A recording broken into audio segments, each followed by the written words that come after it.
preocupação. O terceiro tema de preocupação e advertência tem a ver com a questão temporal das profecias, a forma como Deus estruturou, entre aspas, o calendário profético e a maneira como o ser humano eventualmente corrompe esse calendário profético e as razões pelas quais o ser humano faz isso. Esses são os pontos principais aí do temário do capítulo 3. O capítulo 3 começa com uma referência, aí fazendo um resumão do capítulo, ele começa com uma referência de uma analogia que o texto profético traz a partir de Mateus 24, quando os discípulos escutam Jesus falando a respeito da destruição de Jerusalém, e ele anuncia que a cidade vai ser destruída, não vai ficar ali pedra sobre pedra, tudo vai ser derrubado. E os discípulos, preocupados com aquilo, assim que saíram da cidade de Jerusalém e vão para o Monte das Oliveiras, para uma região de oração comum dos discípulos e de Jesus, eles chegam mais próximos de Jesus e vêm com um questionamento. E esse questionamento que eles trazem para Jesus nos diz quando vão ser essas coisas que o Senhor falou, tudo vai ser derrubado, tudo vai ser destruído, e que sinal haverá da tua vinda? E há uma razão para essa pergunta. Os discípulos, primeiro, não entenderam o que Jesus estava querendo dizer sobre a destruição de Jerusalém, e segundo, eles atrelaram o evento da destruição de Jerusalém à vinda de Cristo, ou seja, a implantação do reino de Deus em definitivo na terra. E por isso fizeram essa pergunta dessa maneira: nos diz quando vão ser essas coisas e qual é o sinal da tua vinda. Jesus escuta aquilo e entende que os discípulos não compreenderam, e numa forma de preservação dos discípulos em relação ao que viria pela frente, ele apresenta os sinais tanto da vinda dele para estabelecimento do seu reino, quanto aquilo que antecederia a destruição de Jerusalém. Ele mescla esses dois assuntos e apresenta um texto que vai costurando os dois eventos. Alguns dos sinais são específicos de Jerusalém, outros são específicos da segunda vinda, mas a grande maioria dos sinais são uma mescla dos dois eventos. E isso oferece, para o texto de Mateus 24, uma certa complexidade no estudo. Primeiro, porque você tem que referenciar os fatos históricos da destruição de Jerusalém para depois conseguir separar no texto aquilo que diz respeito a um ou outro evento e, então, montar a sequência dos sinais que se aplicam à vinda de Jesus. Mas o texto começa fazendo exatamente essa referência, essa alusão da comparação com a destruição de Jerusalém e o dia da segunda vinda de Cristo, e trazendo isso como uma parte da nossa reflexão e atenção para os sinais que estamos vivenciando e ainda vamos vivenciar nos dias que se seguem. Pontuado isso, vem uma preocupação. A pergunta dos discípulos é uma pergunta específica: qual é o sinal da tua vinda? E ela tem uma referência aí, ela tem um objetivo, essa pergunta: descobrir quando Cristo vem. Essa era a curiosidade dos discípulos. Essa mesma curiosidade está presente entre as pessoas desde o tempo de Cristo até hoje, como também essa mesma curiosidade estava presente nos israelitas que aguardavam a chegada do Messias. Do mesmo jeito que hoje a gente olha para o futuro e desde que Cristo veio ao mundo, as pessoas olham para o futuro tentando adivinhar quando Cristo vem, no Velho Testamento, na história do Velho Testamento, você tem um povo aguardando o Messias com a mesma referência, com a mesma expectativa. Isso é da natureza humana, essa curiosidade de descobrir quando será um evento é da natureza humana. O problema é que essa curiosidade leva a algum tipo de inferência ou algum tipo de aplicação aos modelos proféticos que é equivocada, que é o estabelecimento de datas para a vinda de Jesus. Diferente das profecias do Velho Testamento que apontavam para o Messias, e lá no Velho Testamento você vai encontrar, quando chega próximo do período do Messias, uma profecia de tempo que descreve a chegada do Messias, que é Daniel capítulo 9. Em relação à vinda de Jesus, a segunda vinda, você não tem nenhuma referência bíblica que aponta tempo. A gente tem referência bíblica que aponta a proximidade, mas não o tempo da vinda de Cristo.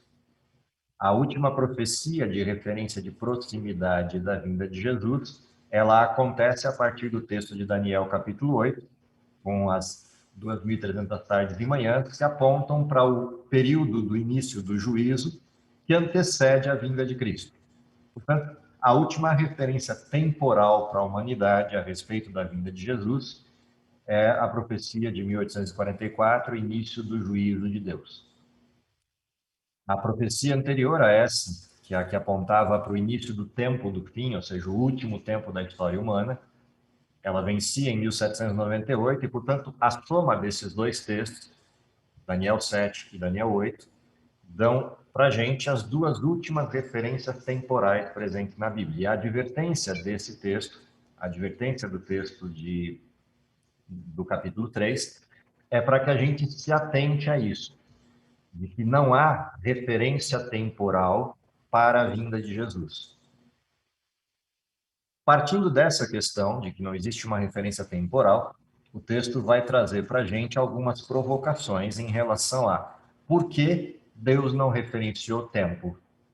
Por que Deus não deixou delimitado o tempo da sua vinda? E aí aparecem várias questões no texto sobre isso. A primeira dessas questões tem relação direta com o preparo, a forma como a gente se prepara para a vinda de Cristo. Existe uma missão, existe uma necessidade de preparo pessoal, e o saber de quando Cristo vem altera a concepção humana a respeito do preparo. Ou seja, se a gente sabe que falta tempo, a gente não se dedica com a mesma intensidade do que se a gente não soubesse quando é.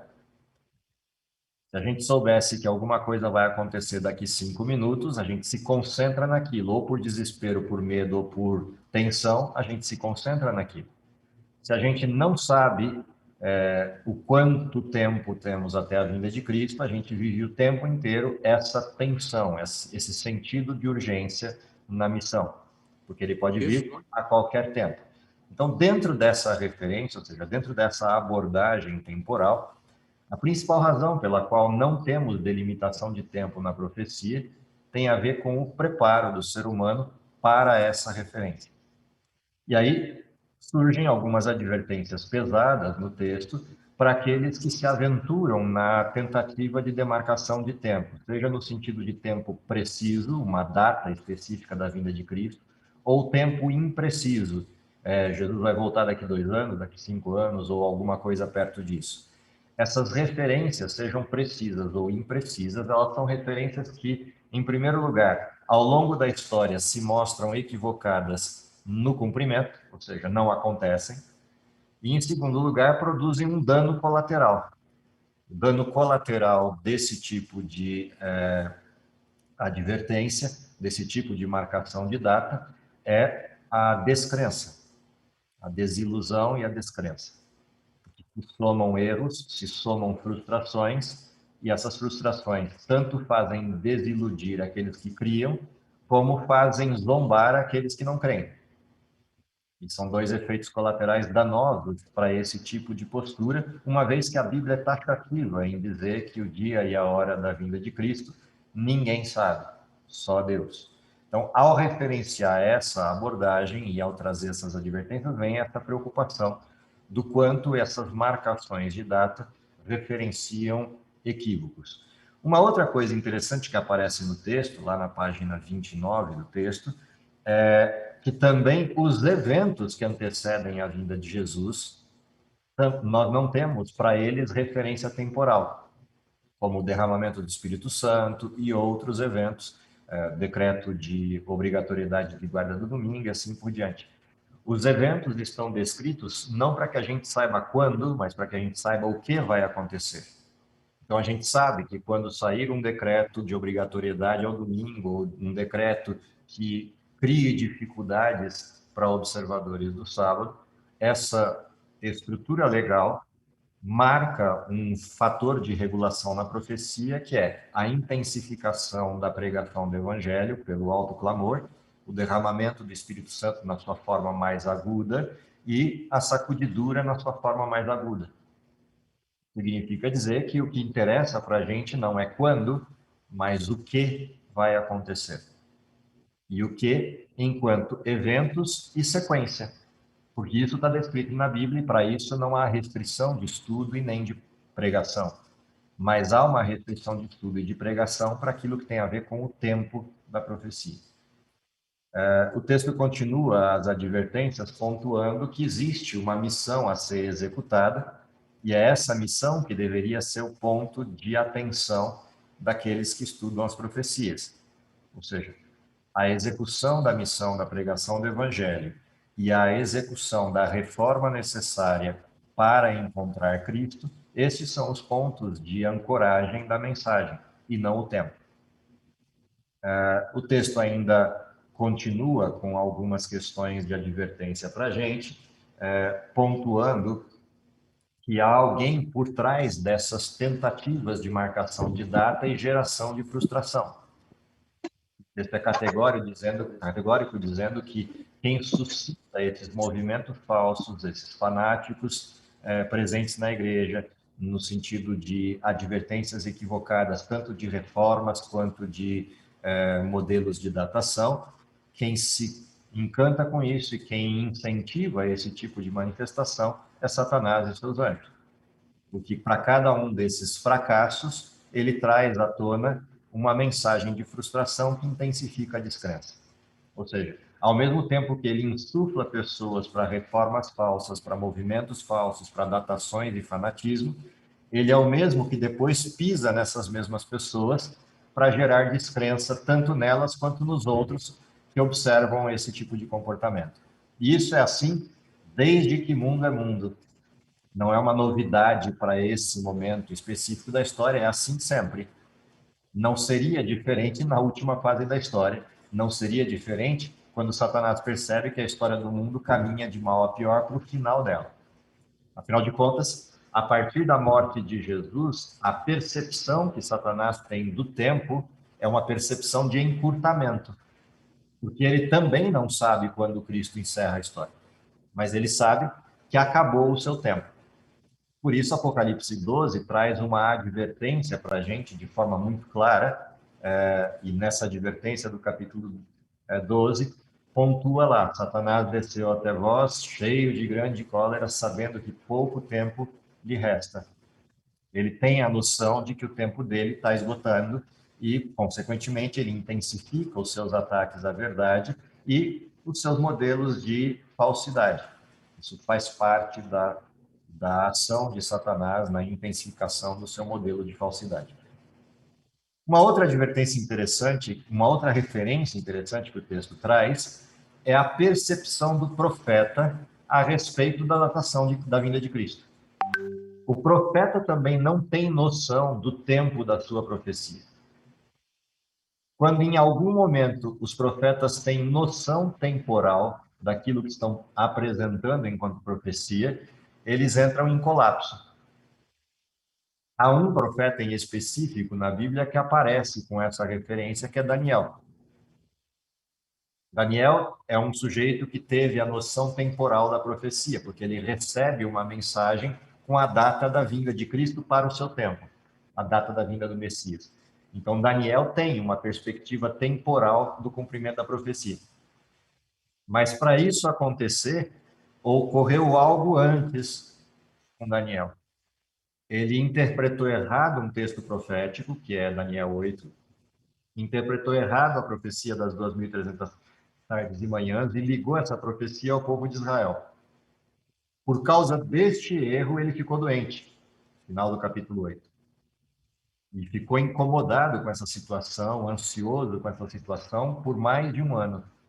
Até que, na sua angústia, ele ora a Deus e Deus apresenta para ele a resolução da profecia, mostrando por que ele havia dito que era para tempo muito distante, e entrega para Daniel, como forma de solução da angústia de Daniel, a data da vinda do Messias.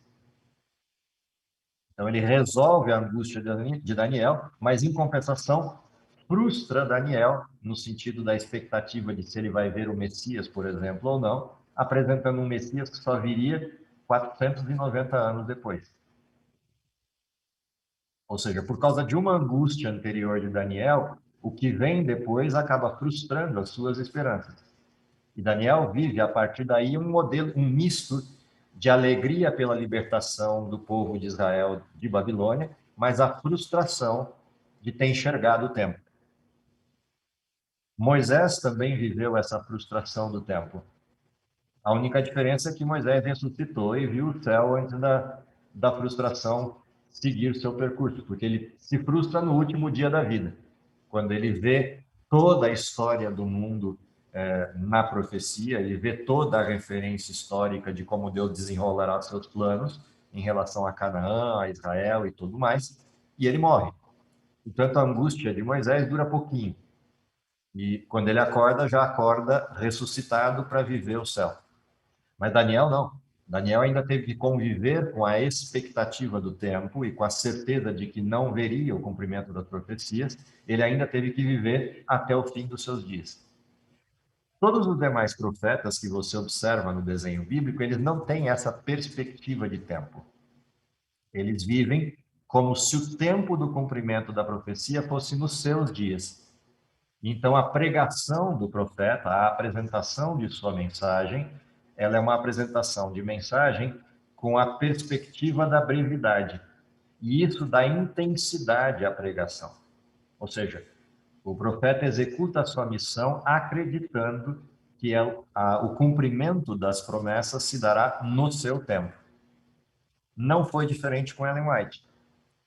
Se você olha a primeira parte do ministério de Ellen White, os textos da primeira parte do ministério de Ellen White são todos textos com a expectativa da vinda de Jesus e com a certeza da vinda de Jesus para os dias dela. Parte das pessoas que conviviam com ela, ela pontuava que estariam vivas para ver o cumprimento dessa promessa, dado o formato da história do mundo e o fato de que ela vivia no tempo do fim. E não havia erro, no caso específico de Ellen White, não havia erro quanto à expectativa, porque ela já estava no último tempo da história, depois de 1844. Não havia mais nada para acontecer na história, exceto os eventos ligados à vinda de Jesus. E, de fato, Jesus poderia ter voltado nos dias dela. Todos os profetas que a antecederam tinham essa mesma perspectiva. Os discípulos de Jesus, quando pregaram o início do cristianismo, pregavam a vinda de Jesus para o seu tempo, para os seus dias. E cada um deles foi morrendo, mas continuando a pregação de que Jesus pudesse vir nos seus dias, porque eles não tinham a perspectiva temporal do cumprimento da profecia. Da mesma maneira, nós, no século 21, a gente continua pregando a vinda de Jesus e apontando as referências da vinda de Jesus com a expectativa de que isso se cumpra nos nossos dias, porque é assim que tem que ser. A mensagem não tem referência de cumprimento, é para ser entendida e pregada como com senso de urgência para o nosso tempo. Uma outra coisa curiosa é que ela aponta na direção do porquê, e aí a gente já está na parte final do ministério de Ellen White, a gente já está ali perto do século XX. Quanto mais próximo do século XX, ou seja, mais próximo dos anos de 1900 e um pouco mais à frente deles, ou seja, já dentro do século XX, as mensagens mudam de tom. E aquilo que era uma pregação de alegria, no sentido de que Jesus pudesse voltar no seu tempo, vira uma mensagem de advertência. Cristo não voltou e o tempo vai se esticar. E ela muda o formato textual, muda as declarações para essa referência do porquê esse tempo se alongou. E aí vem uma coisa interessante, está nos textos lá na página 33, que o texto diz assim: houvessem os adventistas, depois do grande desapontamento de 1844, sustido a fé, ou seja, mantido firme sua fé, e seguido avante unidos, segundo a providência de Deus lhes abriu o caminho, recebendo a mensagem do terceiro anjo e no poder do Espírito Santo, proclamando-a ao mundo, haveriam visto a salvação de Deus. O Senhor teria operado poderosamente com os esforços deles e a obra haveria sido concluída. Cristo teria vindo antes para receber o seu povo e dar-lhe o seu galardão. Não era a vontade de Deus que a vinda de Cristo houvesse sido assim retardada. E esse é um texto solene, porque ele tem a ver diretamente conosco em duas questões. A primeira delas ainda existe a possibilidade do cumprimento daquilo que Pedro declara de que aqueles que aguardam a vinda de Cristo devem fazer isso apressando sua vinda. Sim, Deus tem um limite estabelecido para a tolerância do pecado e para o estabelecimento da sua ira. Mas isso não significa que esse limite é determinístico. Ele pode ser adiantado a partir da resposta dos seus filhos. São profecias condicionais, não são profecias fechadas. Elas podem se alterar no tempo. Elas só não alterarão o limite da ira, o limite final, mas elas podem alterar o limite da misericórdia. Ou seja, o mundo não precisa ficar, ou nunca precisou ficar, pior do que já estava no início do tempo do fim. Essa é uma questão importante. O mundo não precisa ficar pior do que já é para Cristo voltar. Os cristãos precisam ficar melhores do que já são para adiantar isso. Essa é a diferença da régua do modelo da misericórdia de Deus e da profecia condicional da sua vinda. Ou seja, o cumprimento da missão da pregação do evangelho e da vivência desse evangelho para ser testemunho vivo da presença de Deus na terra, é isso que marca o relógio da vinda de Cristo, no sentido de acelerar ou vir na última hora. Portanto, essas advertências são bastante sérias dentro do modelo desse aparente retardo, dessa tardança na vinda de Jesus. Outro texto muito interessante do capítulo: houvesse a Igreja de Cristo feito a obra que lhe era designada como ele ordenou, o mundo inteiro haveria sido antes advertido e o Senhor já teria vindo à terra em poder e grande glória. Isso não é um texto retórico, é um texto preciso da letargia, né, descrevendo a leniência do povo de Deus no cumprimento da missão.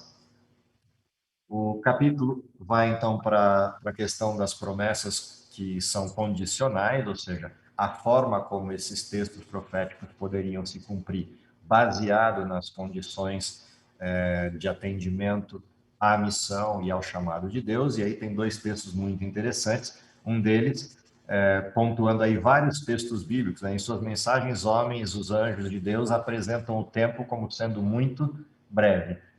Ou seja, Paulo dizia que o tempo era breve, Tiago dizia que o tempo era breve, Pedro disse que o tempo era breve, João disse que o tempo era breve, e todos eles aguardavam a vinda de Jesus para os seus dias. Assim, também tem sido apresentado a verdade no tempo do fim, com essa mesma perspectiva. Porém, houve uma mudança. O tempo tem se prolongado além do que esperávamos nos primitivos dias dessa mensagem, ou seja, além daquilo que se esperava entre 1844 e 1860, o tempo parece estar se alongando mais. Nosso Salvador não apareceu tão breve quanto esperávamos. Falhou a palavra de Deus, porém? Absolutamente. Cumpre lembrar que as promessas e as ameaças de Deus são igualmente condicionais. Talvez tenhamos de permanecer muitos anos mais nesse mundo por causa da insubordinação, como aconteceu com os filhos de Israel. E aqui vem uma coisa fantástica nesse texto. Não é o mundo que aguarda Jesus voltar. É o povo de Deus que aguarda Jesus voltar. Portanto, não é o mundo que é o problema. É o povo de Deus que é o problema. Quando Pedro escreve, Deus não retarda a sua promessa, antes é longânimo, não querendo que ninguém se perca, antes que todos cheguem ao arrependimento, esse texto não é para o mundo, embora o mundo seja beneficiado com essa misericórdia. Esse texto é para os hebreus, é para os cristãos. Portanto, não é o mundo que Deus estava esperando, é o arrependimento dos cristãos. Ou seja, não é o mundo que Deus está esperando hoje, mas é o cumprimento da missão pelo seu povo hoje, pelo seu povo deste tempo. Por isso a comparação com o povo de Israel nessa advertência que Ellen White faz nesse texto. E aí a pergunta é: pelo que Cristo está esperando para cumprir sua promessa? Existem duas questões envolvidas nisso. Cristo aguarda do povo de Deus uma resposta de eis-me aqui, envia-me a mim. Uma resposta de eu estou pronto, pode me mandar para a missão. Uma resposta de eu posso representar o evangelho. Do mundo, qual é a expectativa de Deus? O limite da ira. O que dos dois chegar primeiro é o que marca o calendário de Deus. Eu posso adiantar o calendário de Deus pelo cumprimento da missão, eu posso atrasar o cumprimento disso para atingir o limite da paciência de Deus e tolerância do pecado. Os dois capítulos aqui, os dois subtítulos do capítulo estão colocados em oposição propositalmente para saber que, apesar da misericórdia de Deus, existe um limite para ela. E esse limite é o número da quantidade de mal atingido pela humanidade. Ou seja, de novo, a gente corre o risco de que a vinda de Cristo esteja pautada pelas mesmas condições que o dilúvio de Noé ou a vinda do Messias, na plenitude dos tempos, ou seja, no limite da ira. Não precisava ser assim. Não precisa ser assim. Basta que haja uma mudança de comportamento, uma mudança de postura dos filhos de Deus em relação ao cumprimento de todas as coisas. Há um limite para essa questão do pecado, quando ele tiver atingido, então, o texto diz, virá o juízo de Deus e será retirada a misericórdia, e nesse tempo, todas as fraudes, insolências, toda a blasfêmia, toda a maldade será revista por Deus e a longanimidade que até então tem sido a marca de Deus deixa de existir porque atingiram o limite extremo da maldade. E aí vem uma última referência interessante nesse texto. Nós que conhecemos a verdade, nos devemos estar preparando para o que está prestes a arrebentar sobre esse mundo numa esmagadora surpresa. Ou seja, para o mundo será uma surpresa a vinda de Jesus, como sempre foi toda a manifestação de Deus. Mas não deveria ser assim para o povo de Deus, que conhecendo os eventos e conhecendo a vontade de Deus, se prepara para quando isso ocorra e se prepara para estar de pé quando essas coisas acontecerem. A última advertência no pedacinho final do capítulo é a brevidade de tudo isso. E está próximo, está diante de nós, e aí há uma coisa muito legal, fechando o bloco do capítulo 3, que é o olhar para trás. Quando estivermos na glória, os remidos olhando para trás vão ter a noção de quão pouco e quão curto foi o período de provação e de espera frente à eternidade que se põe à frente dos salvos e frente a todas as condições do que é viver o mundo perfeito. É um contraste interessante observar essas duas cenas, apesar de a gente estar falando de uma história longa, de 6.000 anos de existência da Terra, ou a nossa própria história com 50, 60, 30, 90 anos, tudo isso é muito pequeno frente à eternidade, frente à salvação. Ou seja, é como se a gente estivesse lá, usando uma linguagem bem humana, você olhando para trás e aí você dá risada de tudo que aconteceu, no sentido de realmente não fez nenhum sentido. Que é como eu gosto de ilustrar essa questão do tempo para os meus alunos menores, quando eventualmente eu tenho que falar para eles. Se a gente tivesse que escolher entre tudo aquilo que a gente sonha em termos de um presente ou de um conjunto de presentes, e para tudo isso a gente tivesse que suportar a queima de um palito de fósforo entre os dedos, até atingir o talo, ou seja, até queimar mesmo. A pergunta é: eu estaria disposto a suportar esse palito até queimar para ganhar todos os presentes que eu tivesse? E essa é uma pergunta interessante quando você faz para crianças e faz para adultos, porque a concepção dessa queima é diferente em cada um. Quando a gente olha para trás, a história do mundo, a partir da eternidade, é exatamente disso que estamos falando. É um tempo de queima de um palito de fósforo entre os dedos versus a eternidade. Isso não tem a ver com masoquismo ou com sofrimento ou sacrifício pela eternidade. Não, é simplesmente a gente olhando para trás e ver como era miserável o tempo do pecado e não fez a menor diferença em termos de extensão. Faz hoje, mas lá não fará nenhuma diferença. É só um cisco de tempo que passou. É essa perspectiva de brevidade de tempo que termina o capítulo. Basicamente, o capítulo resume essas ponderações aí que eu tentei pontuar num resumão.